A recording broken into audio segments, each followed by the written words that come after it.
뭐하노. 안녕하십니까, 뭐하노 문장입니다.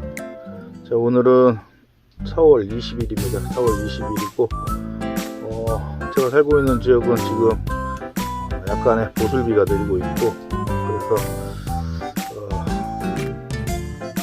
모종들 한번 싹 둘러보고 수확, 재배동 수확은 지금 오늘 일찍 마무리가 됐습니다. 양이 점점 많이 줄어들고 있고, 그때 말씀드린 것처럼 지금 중요한 것은 육묘이기 때문에 저는 육묘 쪽에 지금 신경을 바짝 쓰고 있는 거고, 저번 동영상에 이어서 오늘 말씀드릴 부분은 육묘동 하우스 시설에 대해서 간단히 말씀드리고 동영상을 마무리하도록 하겠습니다.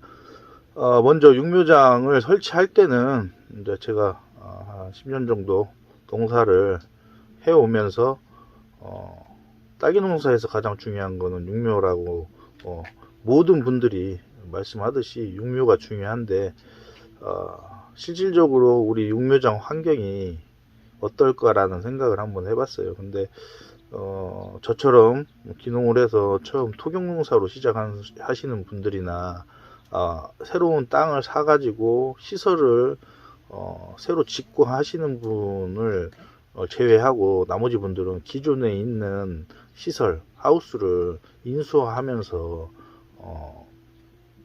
작물을 재배를 하는 분들이 많기 때문에 그 환경을 어떻게 바꾸기가 쉽지가 않아요. 그래서 재배동보다는 또 육묘장은 더 힘들고, 그래서 이 육묘장 시설에 말씀드리기에 앞서서 가장 중요한 것은 그 육묘장이 어떤 환경이나 지리적 조건에 적합한지, 이걸 먼저 신중하게 생각을 해야 될 것 같아요. 일단은 육묘를 하는 데 있어서 주변에 재배동이 이렇게 많다 보면은 지금 3, 4, 5월까지는 괜찮을 것 같은데, 이제 6, 7, 8월이 되면서 이제 온도가 많이 올라가잖아요. 그럴 때 재배동 같은 경우는 대개 보면 우리가 약재 소독을 하고 뭐 한 달간 태양열 소독을 하면서 하우스를 살짝만 열어놓고 개폐를 하는데, 그랬을 경우에 그 뜨거운 열기, 그 열들이 다 육묘장에 영향을 많이 미치는 경우가 많기 때문에 육묘장을 설치할 때 있어서 가장 중요한 것은 환경인 것 같아요. 지리적 환경. 그래서 저도 그렇다고 해서 농사를 짓는 사람이 자기 기존에 있던 육묘장을 뭐 갑자기 시원한 주변에 조건이 좋은 데로 또 육묘장을 또 구입을 해서 옮기기는 쉽지가 않거든요. 그래서 저도 고민한 끝에 최대한 제가 가지고 있는 시설에서 육묘를 잘 할 수 있는 최대한의 노력을 하고 왔고, 근데 그럼에도 불구하고 좀 더 육묘에 대해서 더 좋은 육묘를 한번 길러보자라는 생각에 계획을 몇 년 전에 해가지고 이제 부동산을 통해서 여기저기 땅도 알아보고 해가지고 적합한 환경에 있는 지금 이 신축 육묘장을 땅을 매입을 하고 시설을 이제 세운 거죠. 그래서 어떻게 하면 우리가 딸기 농사를 지면서 동당 수확량 매출을 늘리고 또 나아가서 순이익을 늘리기 위해서 어떠한 부분이 가장 중요할까라는 부분은 항상 생각을 하셔야 될 것 같아요. 근데 저는 그 중에서도 육묘가 가장 중요하다는 걸 항상 느끼고 있고, 또 어렵고, 그렇지만 또 노력을 해야 될 부분이 또 육묘고, 그런 부분에서 오히려 재배동보다는 육묘장 시설에 대해서 우리가 좀 민감하게 준비를 해야 될 것 같다는 생각이 들고, 먼저 육묘장을 시설을 제가 가서 간단히 말씀드리면은 가장 기본적으로 이 포트 있잖아요. 우리가 작업할 수 있는 포트 높이는 지상에서 한 80cm에서 90cm가 가장 좋은 것 같아요.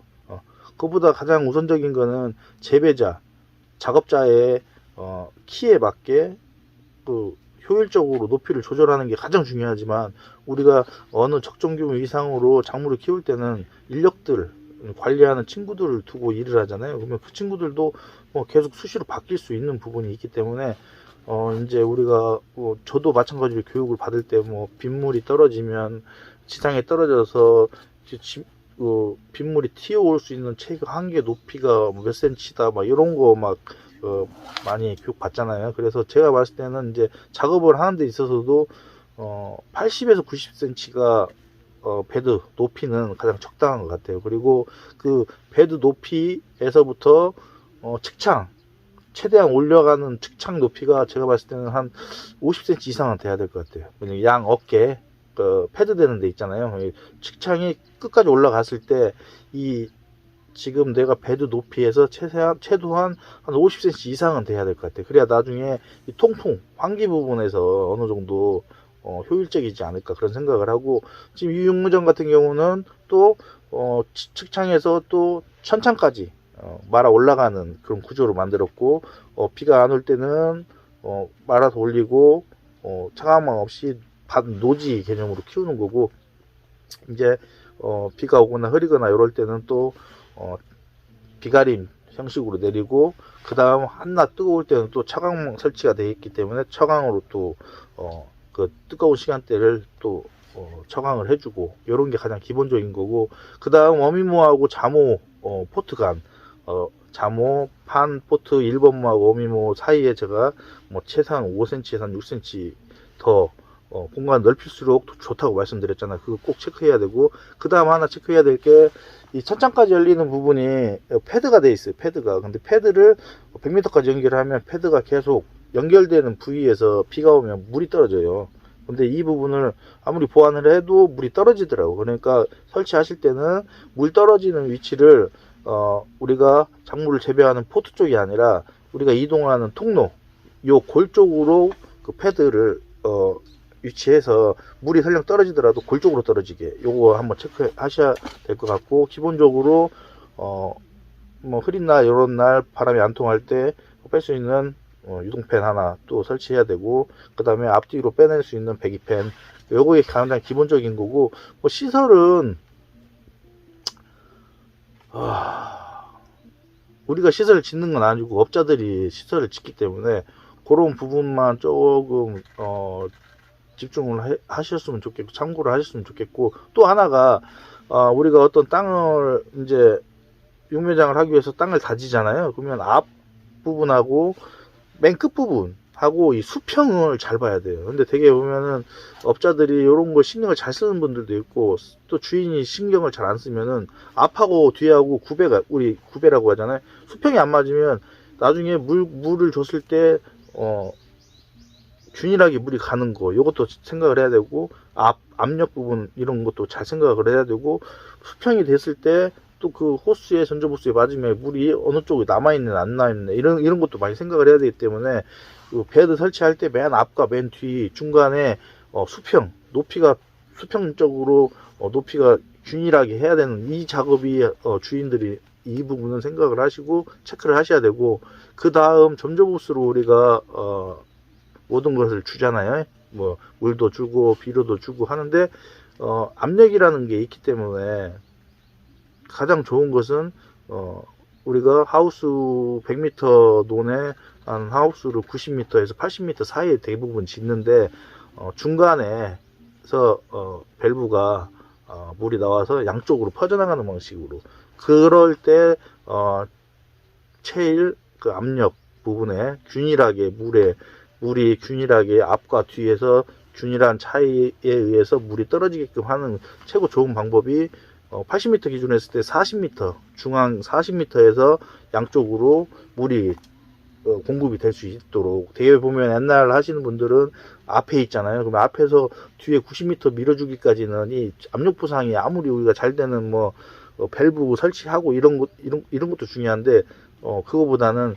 중앙 90m면 45m 지점에서 전자밸브가 올라와서 양쪽으로 물이 공급될 수 있도록 그거 체크 한번 또 하셔야 될 것 같고, 그 다음에 구역 설치할 때 아까 항상 저번에도 말씀드린 것처럼 육묘동이 2동이 됐건 3동이 됐건 간에 어미모는 어미모대로 구역을 설정하고, 그러면 1번 구역, 그 다음에 자모 포트에 뭐 몇 구 포트냐에 따라서 전저보수가 3개 들어가시는 분이 있고 4개 들어가시는 분이 있을 건데, 뭐 그 점적 호스가 들어갈 때 1번 포트, 2번 포트, 3번, 4번, 5번, 6번이 따로 분리되게. 그러니까 1번 포트는 1번 포트끼리 공급할 수 있게끔 구역 설정을 해주시고, 2번 포트는 2번 포트, 3번 포트는 이렇게 되면 나중에 작물이 어느 정도 이제 런너를 받고 잠효가 나왔을 때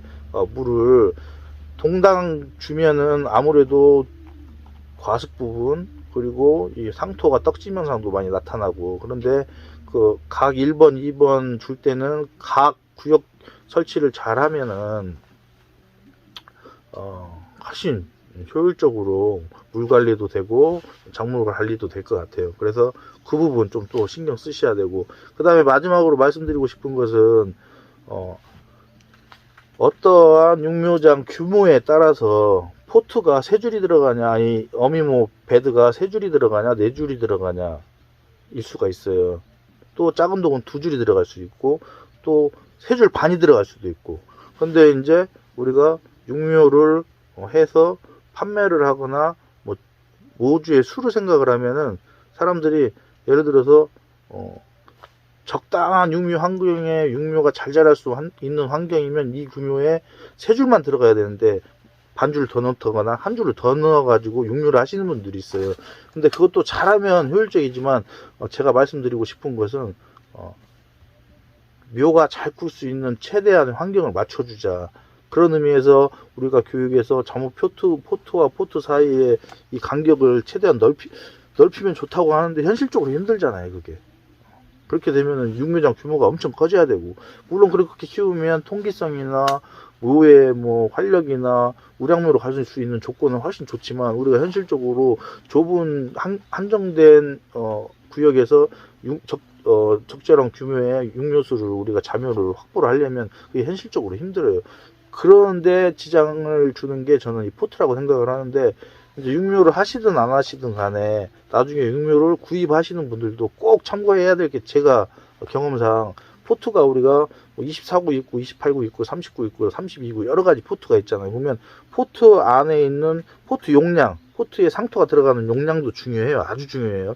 예를 들어서 좁고 길고 적당히 넓고 이 크기나 용량이 중요한데, 요즘은 각 포트 회사들이 계속 시행착오를 겪으면서 농가들한테 보급을 하잖아요. 그러면 좋지 않은 표트들은 계속 도태되고 좋은 표트들이 계속 살아남는 거예요. 그러면 그 사람들도 공부를 하거든요. 그러면 그런 부분에서 생각했을 때 지금 나오는 포트의 용량이나 모주 하나가 들어가서 적당한 상토양 이런 거는 어느 정도 이제 세팅이 돼 있다고 저는 생각을 해요. 그래서 업체를 선정할 때는 그거보다는 몇 구짜리 쓰느냐 이게 아주 중요할 것 같고, 구입을 하시는 분들도 제가 이제 육묘를 하면서 느끼는 건데, 32구에서 육묘를 하시는 분들 거 모종은 될 수 있으면 안 샀으면 좋겠어요. 왜냐면 뭐 그분들은 물론 잘 키울 수도 있어요.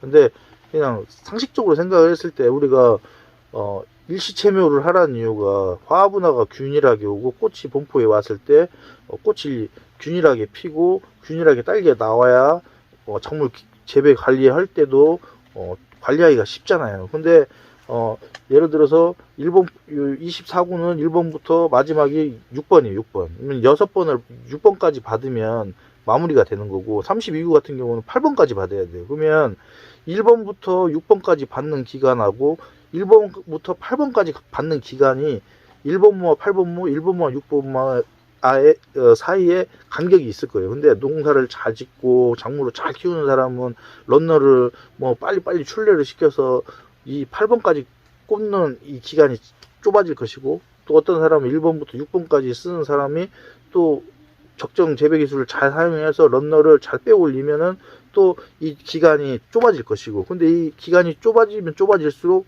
우리가 좋다고 하는 이유가 아까 말씀드린 일시채묘 개념이잖아요. 그리고 동등하게 클 수 있고 묘령도 비슷할 수 있고. 근데 32구 같은 경우는 이게 8구라고 했잖아. 그러면 모종을 8구로 받으려면 일찍 심어야 돼요. 일찍 심음으로써 어미묘가 뿌리에 수명도 있을 것이고 노화가 부분도 생각을 해야 되고, 그러면은 이 부분에 대해서 하나 생각해야 되고, 그 다음 아무리 육묘를 잘 받아도 1번모와 8번모 관리하는 이 시기가 너무 길어요. 그런 의미에서 생각을 해보면은, 그런데다가도 또 하나 뭐 단편적인 예로 어미묘에서 그 8번까지 밀어준다? 좀 힘들어. 뭐 중간에 뭐 3번, 4번 묘에 또 우리가 비료질을 해가지고 키울 수 있냐? 이런 방법, 여러 가지 방법도 있지만, 기본적으로 제가 봤을 때는 경험상 32구에서 포트를 키우는 묘는 될 수 있으면 사지 마세요. 근데 제가 그냥 말씀드리는 거, 어디까지 제 사견이지만, 될 수 있으면 6구 이상으로 넘어가는 포트에서 받는 자면은 구입을 한번 신중하게 생각을 해볼 필요는 있지 않나, 그런 생각을 해보고, 그런 의미에서 보다 좋은 묘, 우량묘를 키우기 위해서는 제가 봤을 때 최소한 6구, 24구가 됐건 뭐 30구가 됐든 간에 자묘를 1번부터 한 6번까지 받을 수 있는 포트에 정식을 해서 육묘를 키우는 게 아주 좋지 않나, 그런 생각을 해보고, 또 이제 1번모를 받을 때 우리가 처음 런너를 계속 출래시켜서 5월 말이나 6월 차례 처음 이제 묘를 핀꽂이를 하잖아요. 그때 한 1, 2번까지 꽂고, 그 다음 또 물관리, 양분관리 잘해서, 환경관리 잘해서, 그 다음에 한 3, 4번 꽂고, 그 다음에 5, 6번. 그래서 저 생각은 이 1번 포트 꽂을 때부터 마지막 6구 꽂을 때까지 이 시간을 최대한 한 20일 안으로 줄여야 될 것 같아요. 근데 그게 가능해요, 잘하면. 그러니까 그러려면 모주와 모주 간의 간격, 그리고 그 모주를 겨울에 어떤 겨울잠을 충분히 잠을 잘 시켜서 그 모주 안에 있는 호르몬들이 잘 축적이 돼서, 뭐 지베렐라나 옥신 호르몬이 잘 축적이 돼서 그 모주가 빼낼 수 있는 잠유의 수를 최대한 확보를 잘 해줘야겠죠. 그게 전제 조건이 된 상태에서 모주 심는 간격이라든가 내 포트에 맞는 확보할 수 있는 모종의 수 계산을 잘 해가지고 정식을 해야 될 것 같아요. 그래서 최소한 20일 안에 묘를 잘 받고, 그 다음 1, 2, 3번 묘를 뭐 4, 5, 6번 꽂을 때, 마지막 꽂을 때부터 물이 들어간다거나, 이렇게 해서 최대한 묘령을 비슷하게 만드는 게 또 어떻게 보면은 육묘 기술의 하나라고 생각을 하기 때문에, 그걸 관심을 좀 가져서 하면 되겠고, 시설 자체는 가장 중요한 건, 또 우리가 아무리 육묘를 잘 하더라도 육묘 후반기 때는 우리나라가 더운 날씨잖아요. 그래서 제가 항상 여러분들한테 말씀드리는 것이, 뒤에서 뭐 어떤 일을 밀려서 나가면 안 된다고 말씀을 드렸잖아요. 그러면 지금 단적인 예로 딸기 지금 작물 수확하는데 밀려서 이 육묘장 정식만 해놓고 그냥 나물날을 했다가 한 달 뒤에 와서 하면 안 되듯이 똑같은 거예요.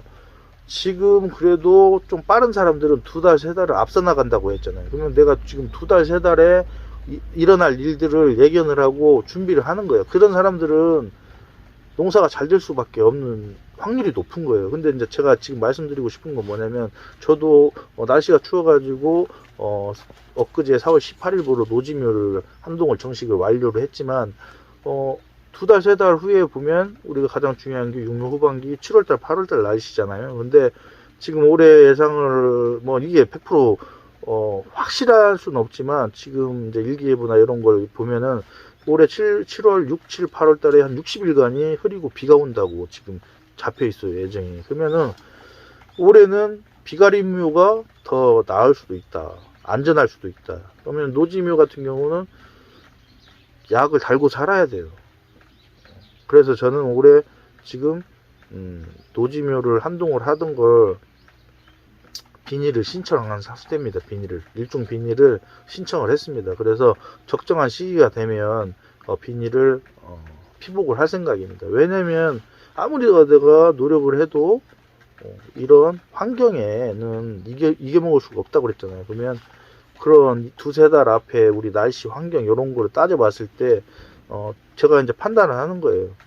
안전적으로 가려면 노지보다는 올해 비가림이 훨씬 효율적일 것이다 라는 생각하에 지금 노지 비닐을 피복을 신청한 상태고, 여러분들도 앞으로 이제 그런 식으로 항상 한 달, 두 달을 앞서 나가서, 물론 처음 농사를 지시는 분들은 이게 아직 정립이 안 됐기 때문에 힘들어요. 농사가 힘들 수밖에 없는데, 몇 년 정도 농사를 졌으면 항상 한 달, 두 달에 있을 내가 지금 해야 될 일들, 아니면 이 육묘나 본포 재배동이나 있어야 할 일들을 지금 한 번쯤 생각해보고 미리미리 대비를 하는 것도 나쁘진 않다.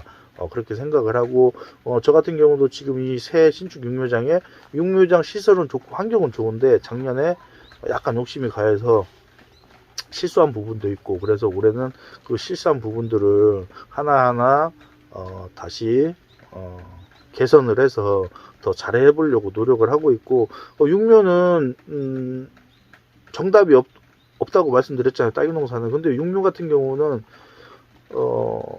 1년마다 달라요. 아무리 농사를 잘 짓는 사람도 재배동하고는 다르게 저는 이 육묘는 그 해마다 다르다고 생각을 해요. 그래서 특히 정식하고 나서 한 달, 런너 첫 출래 될 때까지, 그때까지 이제 결주 안 나오게 최소한 노력을 많이 하고, 관찰하고, 보식할 수 있으면 보식하고, 그리고 런너가 나온 다음에 안전하게 최고 빠른 시간 내에 마지막 잠효까지 완료하고, 그게 보통 우리가 교육에서는 6월 말이잖아요. 그럼 6월 말에서 7월 초까지는 끝마무리를 하고, 그 다음부터는 환경관리 잘하고 병관리 잘하고 해서 튼튼한 우량목으로 키울 수 있는 그런 기술들을 공부하는 게 우리가 지금 해야 될 일이지 않나, 그런 생각을 하고, 또 육묘를 하지 않는 분들은 또 좋은 육묘를 구하기 위해서는 또 육묘에 대해서 알아야 된다고 제가 말씀을 드렸잖아요. 그래서 내가 육묘를 안 하기 때문에 이 부분은 내가 신경을 안 써야 되겠다는 생각을 하지 마시고,